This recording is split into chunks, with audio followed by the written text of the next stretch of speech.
What if someone who never set foot in Britain still helped shape it? No armies, no laws, no direct rule, just ideas, observations, and a record of the world.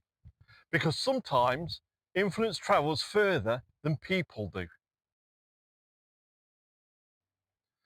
I want you to picture a scholar sitting at a table in medieval Britain. He's reading about places he will never visit, cities he cannot imagine, systems of law, trade, and culture far beyond his own experience. And somewhere in those pages are the travels of Ibn Battuta. Born in Morocco in 1304, Ibn Battuta spent nearly 30 years travelling across the known world: North Africa, the Middle East, East Africa, India, Central Asia, and even parts of China. His journey covered thousands of miles, connecting regions that many Europeans at the time barely understood. He didn't come to Britain, but his world would eventually reach it. So how does someone who never arrives still have an impact? It's easy to think of medieval Britain as isolated, a small island on the edge of Europe, disconnected from global events. But that's not quite true. While Britain remained relatively inward-looking, much of the wider world was already deeply connected through trade, scholarship, religion, and diplomacy. Networks stretched across continents. Goods moved, ideas moved, people moved. Ibn Battuta's journey is proof of that. He travelled through regions linked by shared legal traditions, commercial systems, and cultural exchange. In many places, he found familiar institutions, courts, scholars, markets, even though he was thousands of miles from home. The world he described wasn't fragmented, it was interconnected. And eventually, Britain would have to catch up with that reality.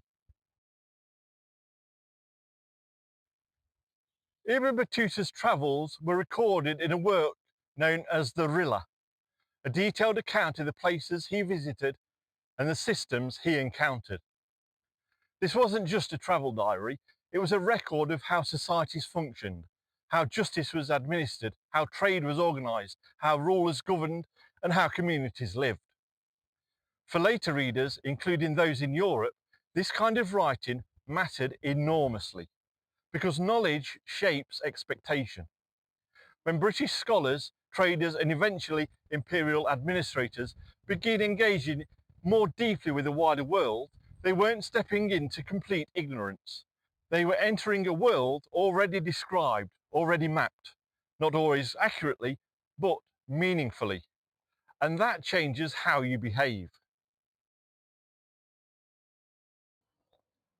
One of the most striking things about Ibn Battuta's journey is how often he encountered structured legal systems, courts, judges, religious scholars, systems of dispute resolution.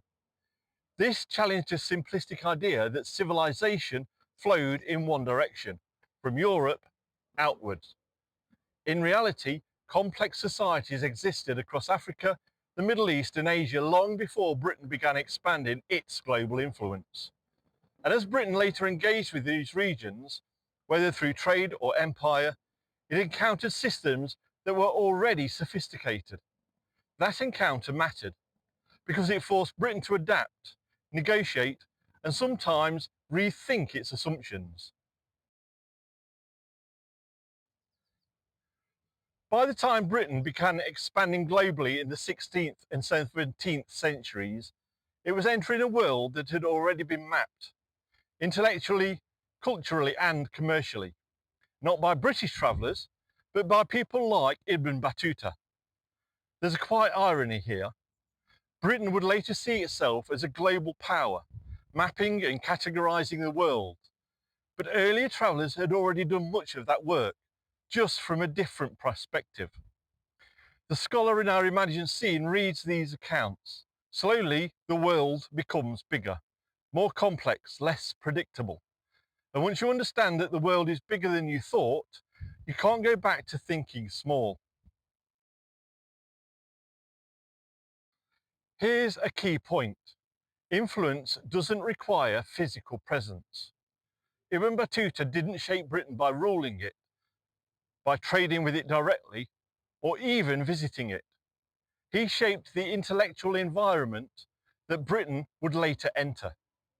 His work contributed to a broader understanding of global systems, trade networks, legal traditions, cultural practices that Britain would eventually engage with. And when Britain did expand outwards, it didn't enter an empty world. It entered a world already described, already functioning, already connected. Let me pause here and ask you something.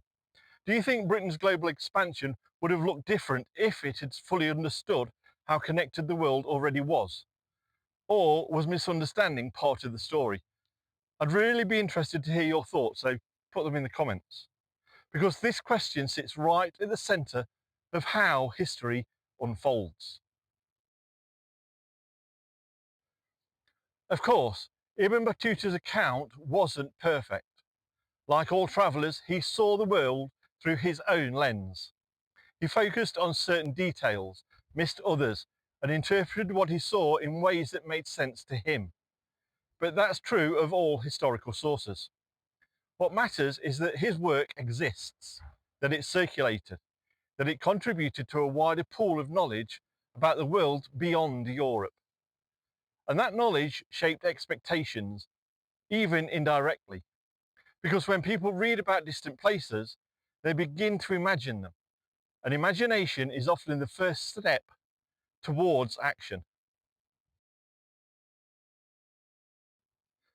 By the time Britain began to expand its reach, the world wasn't waiting to be discovered. It was already in motion. Trade routes connected continents. Intellectual traditions crossed borders.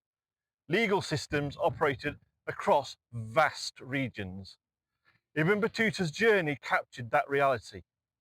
And while Britain may not have been central to that world at the time, it would soon become deeply involved in it.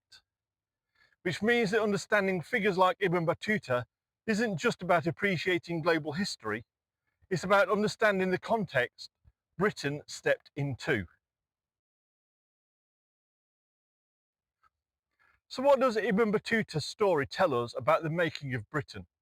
It tells us that influence isn't always direct, it isn't always visible, and it doesn't always come from within. Sometimes the people who shape a country never even set foot in it.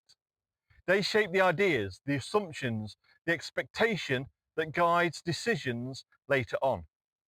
Ibn Battuta didn't come to Britain, but the world he described eventually did.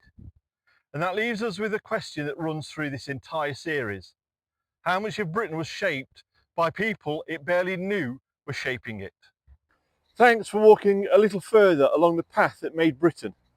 If you liked it, there's a button especially for that, and I'd appreciate a click, it really helps.